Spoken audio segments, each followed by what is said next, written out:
Hello, ladies and gentlemen, and welcome to PAX East Day 2 here on the XSplit stage.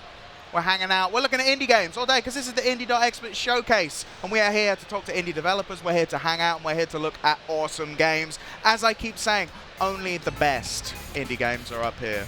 Those are the rules. That's and as such, we have Jarrett up here and a man who wishes to remain nameless and hidden and secret. This is Mark, our product manager. Spotted straight away. I was trying to bring up some steam. Like he's like, it's the nameless man, the man who plays the game. We're going to be looking at Mekazoo. Yes, we will. Tell us a little bit about Mekazoo, man. So Mekazoo is a 2D platformer in a 3D world. Nice. You play as a bunch of different animals that you progressively unlock as you beat each boss. Awesome. It is kind of a big evil version of that animal. And yeah, you combine them together in pairs. You switch on the fly, and each animal has like its totally different kind of kinesthetic gameplay, and then each combination has kind of its own unique feel as well. So nice, man. Any game where I can play as an animal. Yeah, people love their animals. Yeah, man. I'm like any game where it's like, oh, you can play as like I'm seeing like turtles and stuff like that, like aardvark looking guy. Yeah, you have an armadillo. Yeah. You have. Or should we boot it up? Let's take a look at the game. Yeah, let's do it. Animal guys. Everyone likes an animal friend. Yeah. You know? So and kind of one thing we wanted to do was instead of just making all the animals like humans with animal faces, we wanted to kind of use the kinesthetic principles of each animal to kind of so we have no like just straight run and jump characters. It's all kind of more unique. So here's he's got the armadillo and the frog right now, and so you can roll into the ball. Yeah, so the armadillo and every animal has just one action. The only buttons are action, transform, and movement. Yeah. So it's really simple. Armadillo has its charge up dash. The frog, as Mark will show you, can swing by its tongue like that on these posts. And these posts are context sensitive depending on what animal you are. So nice. If you are the armadillo and you go into the post, it'll dash you off in the direction of the post. So there's a lot of, I'm still seeing people get through these levels in ways that I've never seen before. So yeah, it's a really solid speed running game, like a lot of ways to kind of shave seconds off. And a lot of replay. So, and also when you unlock later animals, you can go back to the old levels and find secret switchers and play as those animals. Awesome, man. As well as a co-op mode. Yeah. Oh, you got co-op as well? Yeah, so in the co-op mode, you still just have one animal on screen. The controls are basically split between two controllers. One player has the switch button.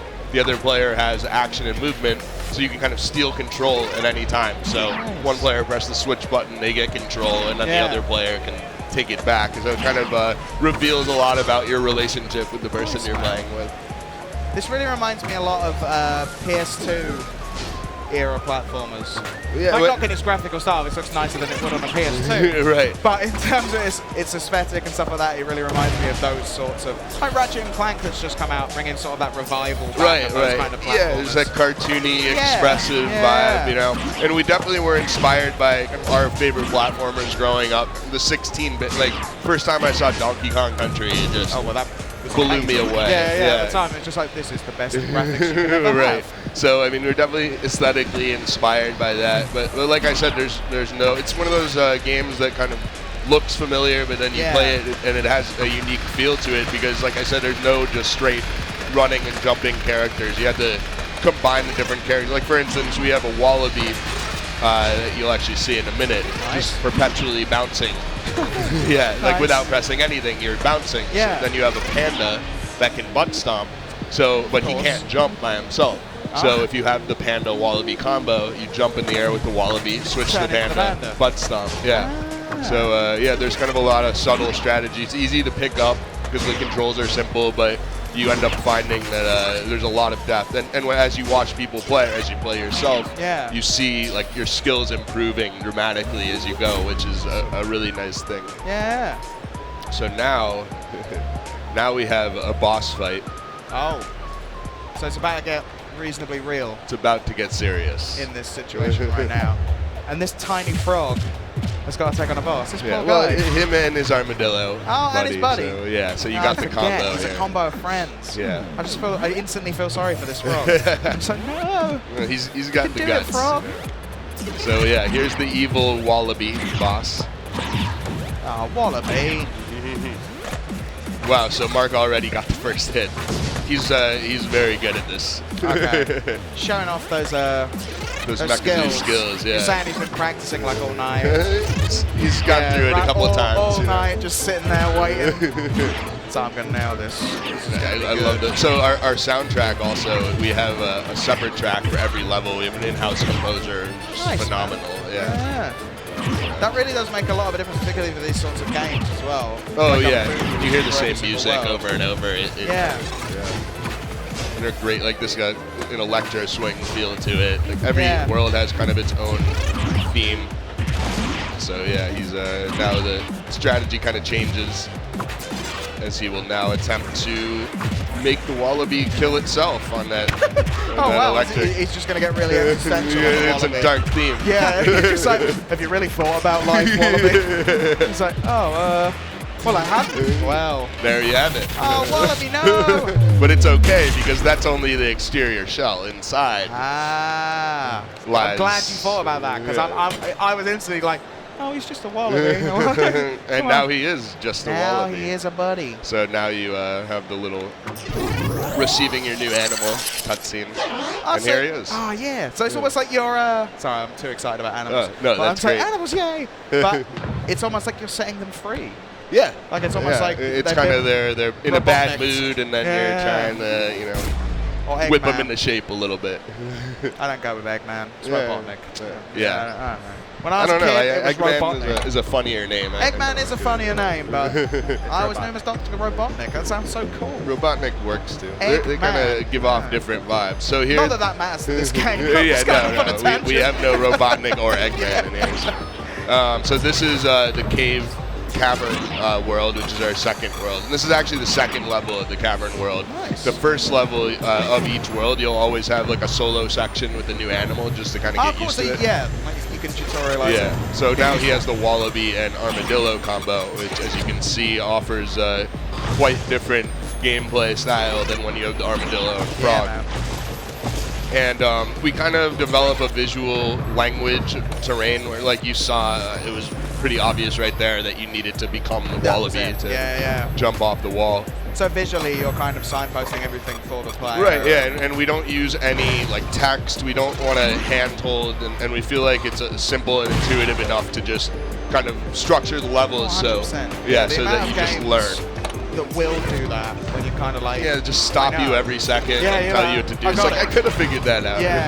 Have faith in your design. Right? Like, exactly. Yeah. Believe that you can communicate to the player. We all went to DigiPen for a game design school. Yeah. That was definitely one of the principles they taught us. Oh really? They were like, you've really got to just make your design able to exactly. communicate The tutorial should basically be invisible. 100%. Yeah. 100% agree. And just from watching people play it for the first time in the demo, they pick it up very quickly. Yeah.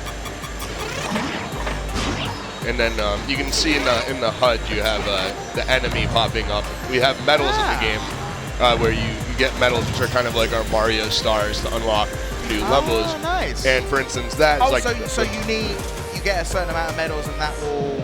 Yeah, like each level has a certain amount of medals you need to unlock it. So like that, for instance, if he kills all the spiders in this level, he gets a bounty medal.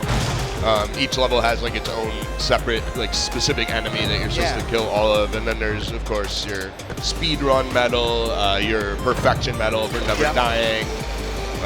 Each level has about like 7 or so medals.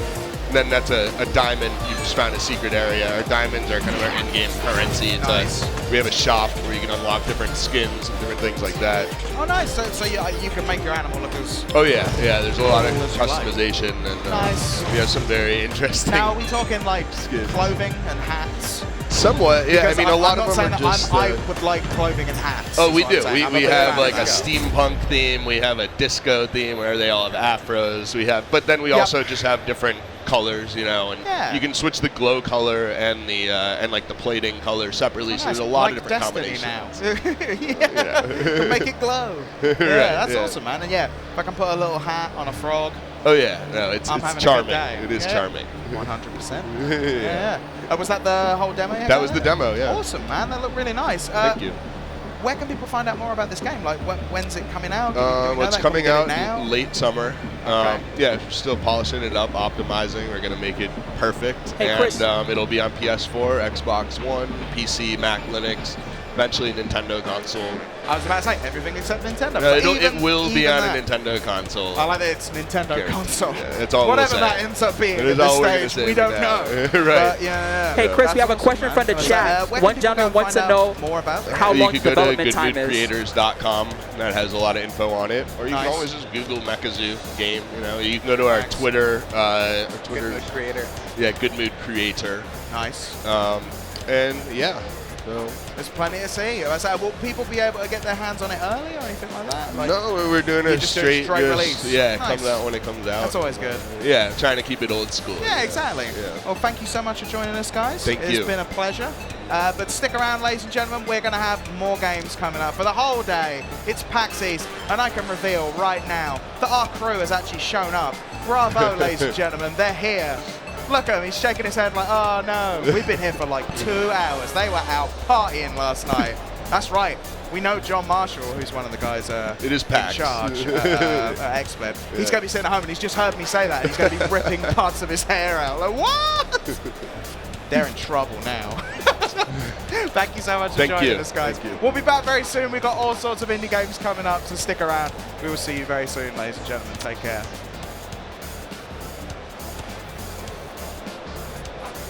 Cool. Awesome. Thank you.